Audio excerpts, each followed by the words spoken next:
Tapping వ్యవహారం ఇప్పుడు తెలుగు రాష్ట్రాల్లో సంచలనం రేపుతుంది. ఈ కేసుతో తెలుగు రాష్ట్రాల్లోని పలువురు ప్రముఖుల ఫోన్లు కూడా ట్యాప్ చేసినట్టు వార్తలు వస్తున్నాయి. ఈ క్రమంలో ఫోన్ ట్యాపింగ్ కు సంబంధించిన పాత వీడియోలు, ఇంటర్వ్యూలు ఇప్పుడు సామాజిక మాధ్యమాల్లో వైరల్ గా మారుతున్నాయి. తాజాగా టాలీవుడ్ నటి శ్రీరెడ్డి చేసిన వ్యాఖ్యలు ఇప్పుడు హాట్ టాపిక్ అవుతున్నాయి. టాలీవుడ్ నటి శ్రీరెడ్డి ఎప్పుడూ సంచలనాలకు కేర్ ఆఫ్ అడ్రస్ గా మారింది. అయితే ఆమె గతంలో చాలా సార్లు సంచలన వ్యాఖ్యలు చేసి మీడియాలో నిలిచింది. ఆర్మూర్ బిఆర్ఎస్ మాజీ ఎమ్మెల్యే జీవన్ రెడ్డిపై ఆమె చేసిన ఆరోపణలు ప్రస్తుతం సామాజిక మాధ్యమాల్లో వైరల్ గా మారాయి.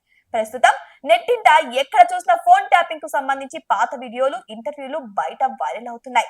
ఈ క్రమంలోనే ఆర్మూర్ మాజీ ఎమ్మెల్యే జీవన్ రెడ్డిపై నటి శ్రీరెడ్డి ఓ టీవీ ఛానల్ కు ఇచ్చిన ఇంటర్వ్యూ ట్రెండింగ్ లో ఇప్పుడు ఉంది. అయితే ఈ వీడియోలో నటి శ్రీరెడ్డి మాజీ ఎమ్మెల్యే జీవన్ రెడ్డిపై సంచలన ఆరోపణలు చేశారు.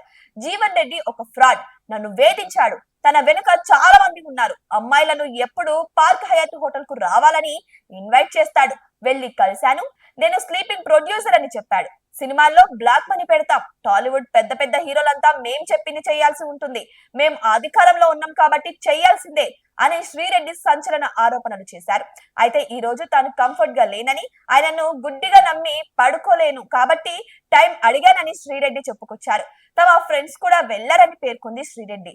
అలా చాలా మంది అమ్మాయిలను వాడుకున్నారని శ్రీరెడ్డి చెప్పుకొచ్చారు. అయితే ప్రస్తుతం ఆమె వ్యాఖ్యలు రాష్ట్ర రాజకీయాల్లో హాట్ టాపిక్ గా మారాయి. ఈ విషయంపై మాజీ ఎమ్మెల్యే ఏ విధంగా స్పందిస్తారో వేచి చూడాల్సిందే.